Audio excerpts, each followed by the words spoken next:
คบเป้แรงใหญ่ปีขมบาตัวญี่ปุ่นสมัยมนุษย์พิชนประกอบที่สมัยดาวขมมวยดอกคลางคลาเรียงยังมีวินัยเรียงจีขมมีกระบวนขนาดทำเถิงกลากรมเนี่ยมีไปใจกระเตโอบานในจอมอย่างเชิงอย่างพิเศษพิซากุบซ้อนหนังถ้วยทำไมเนื่องเติมแต่ชนะทีมอย่างประสิทธิเตียพง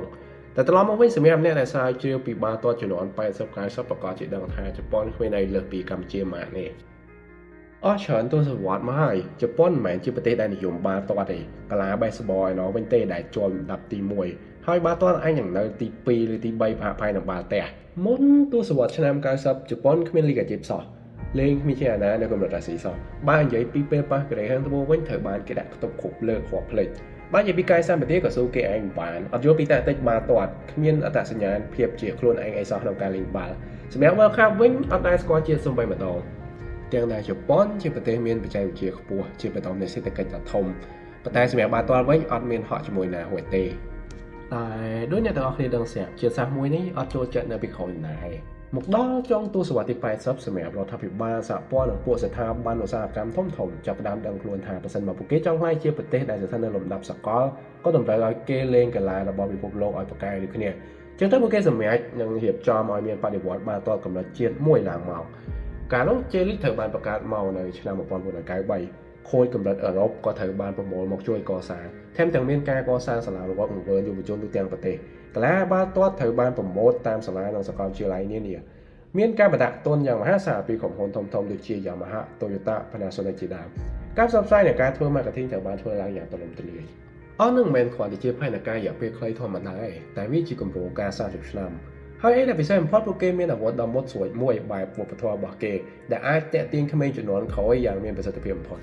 ជប៉ុនជឿថាបាល់ទាត់វាលើសពីកីឡាវាជា soft power កម្រិតអន្តរជាតិវាជាសញ្ញាណបង្ហាញពីកម្រិតអភិវឌ្ឍន៍របស់ប្រទេសមួយវាជាស្ពានតភ្ជាប់ជប៉ុនទៅកាន់ពិភពលោកវាជាវិធីសាស្ត្រមួយបែបសម្រាប់ប្រកួតប្រជែងក្នុងកម្រិតអន្តរជាតិវាជាប្រភេទកីឡាដែលអាចរួមជាតិសាសន៍ទាំងមូលរួមគ្នាបាន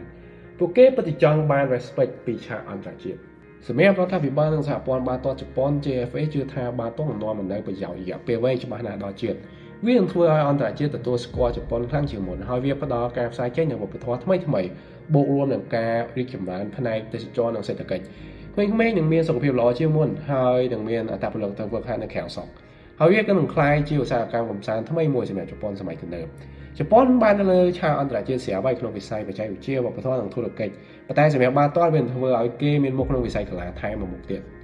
ហើយជប៉ុនដឹងនៅអីដែលគេផ្សេងបានដឹងប្រើដើម្បីសម្រាប់អភិវឌ្ឍបាល់ទាត់ពួកឯងគេនឹងថាក្មេងៗចូលចិត្តតាមដានសាច់រឿងក្មេងៗស្រឡាញ់ hero ហើយក្មេងៗតែមានកេរ្តិ៍សម័យពួកគេមានអាវុធសម្ងាត់មួយហើយគេធ្វើរឿងនឹងយ៉ាងប្រកែកនោះគឺ anime វប្បធម៌ដ៏មានឥទ្ធិពលបំផុតរបស់ជប៉ុន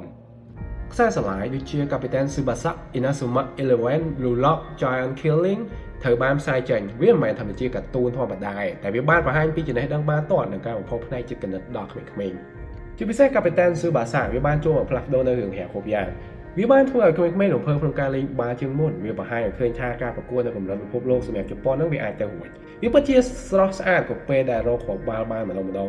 វាកែប្រែបាល់ទាត់ទៅជាក្តីសង្ឃឹមសម្រាប់ក្មេងៗគ្រប់រូបម្នេះទៅមិនមែនមានតែក្មេងដែលចង់ធំឡើងខ្លាចជាអ្នកជំនួញទេតែពួកគេចង់ខ្លាចជា Tsubasa, Misaki និង Yuka ជាដើមក្មេងៗជប៉ុនរាប់លានអ្នកចាប់ផ្ដើមលេងបាល់ទាត់ដោយសារ anime ហើយពួកគេនោះឯងដែលនឹងខ្លាចជាធនធានដែលជប៉ុនត្រូវការនៅថ្ងៃអនាគតកាពីតាន Tsubasa មិនមែនថាជាការកំសាន្តទេតែវាដូចជាប្លង់មេអញ្ចឹងវាបង្ហាញពីវិធីសាស្ត្រនិងរបៀបដើម្បីឈ្នះខូចជប៉ុននិងសាលាបណ្តុះបណ្តាលយុវជនទទួលយកកំណត់នៅវិធីសាស្ត្រពី anime ដូចជាផ្ដើមចេញពីការផ្ដោតលើ technique ជប៉ុនផ្ដោតយ៉ាងខ្ពស់ទៅលើការហ្វឹកហាត់គ្រប់គ្រងបាល់បដាបាល់យ៉ាងស្និទ្ធជាមួយនឹងប្រអប់ជើងប៉ះបាល់លឿនៗវាដូចជា style ដែលយើងឃើញក្នុង Tsubasa អញ្ចឹងពេលនេះត្រូវបានបរិញ្ញាឲ្យក្លាហានក្នុងការបង្ហាញភាពច្នៃប្រឌិតហើយមិនខ្លាចក្នុងការបង្កើតកំហុសសម្រាប់ជប៉ុនគេជំរុញឲ្យមានការកសាង chemistry ក្នុងការលេងអានឹងគឺជាភាពដៃគូដៃកង់ដោយ Tsubasa និង Misaki ធ្វើនៅក្នុងសាច់រឿងអញ្ចឹងវាខ្លាចជាផ្នែកមួយនៃវប្បធម៌ក្នុងការវិវត្តយុវជនពួកគេមិនបង្ខំឲ្យក្មេងៗបញ្ញាប់លូតលាស់ទៅលើកាយសម្បទាខ្លាំងទេតែជប៉ុនព្យាយាមកសាង skill ភាពវៃឆ្លាតនិងភាពប្រទេសក្នុងការលេងគោលដៅរបស់ Tsubasa ដែលចង់ខ្លាចជាលេខ1ក្នុងโลกនឹងមានឥទ្ធិពលដល់ខូចជំនាន់នឹងជាខ្លាំងអ្នកចង់ឃើញក្រុមខ្លួនឯងទទួលបានលទ្ធផលខ្ពស់ខ្លាំងជាងមុនរហូត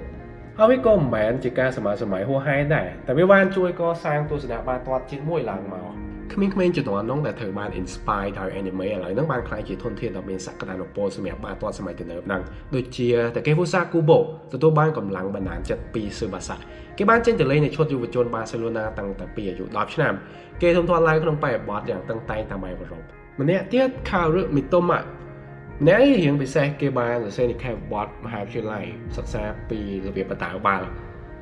ម្នាក់ធំធាត់ឡើងដោយមាន Inazuma ជាជលករជំនួយចិត្តគេមានភាពស៊ូម្លាស់ទីបត់បែនយ៉ាងឆាប់រហ័សនិងទំនុកចិត្តខ្ពស់មីតូម៉ាត្រូវបានអភិវឌ្ឍក្នុងជ័យលេខផ្ទាល់ហើយបន្តរីកដុះដាលនៃ Basic មុននឹងក្លាយជា Superstar មួយនៅអង់គ្លេសតារាបាល់ទាត់ជំនាន់ថ្មីរបស់ជប៉ុនមានបច្ចេកទេសដោយកីឡាករ Elite នៅអឺរ៉ុបចឹងគេលេងបាល់ដោយចិត្តគំនិតយ៉ាងរឹងមាំ Strong Mentality ពួកគេមានភាពវៃឆ្លាតនិងយល់ពីតាក់ទិចយ៉ាងស៊ីជម្រៅចុងក្រោយគួបផ្សំនឹងវិន័យយ៉ាងតឹងតែងគេមានភោជនីយការអាហារដ៏ស្តង់ដារគេហូបយ៉ាងត្រឹមត្រូវដែលមានប្រយោជន៍ដល់រាងកាយ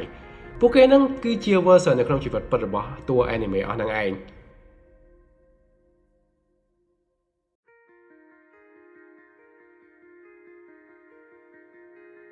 ជប៉ុនត្រឹមតែបានពង្រឹងបាល់ទាត់គេតែគេបានកសាងវប្បធម៌បាល់ទាត់ដ៏ធំធេងមួយដែលត្រូវបានជំរុញដោយចក្ខុវិស័យដ៏វែងឆ្ងាយរបស់រដ្ឋាភិបាលការវិវត្តយុវជននិងសម្បត្តិដែលជុំឆេងដោយតួ hero នៅក្នុង anime មិនមែនគ្រាន់តែផ្ដល់ការកម្សាន្តដល់ជប៉ុនទេតែវាបានផ្ដល់កម្លាំងចិត្តនិងជួយជាតិសាសន៍មួយនឹងឲ្យងើបឡើងមកសម្រាប់ថ្ងៃហ្នឹងមានតែប៉ុណ្្នឹងទេអរគុណច្រើនដែលស្ដាប់មកដល់ចំណុចនេះជួបគ្នាឱកាសក្រោយលាសាណ័យ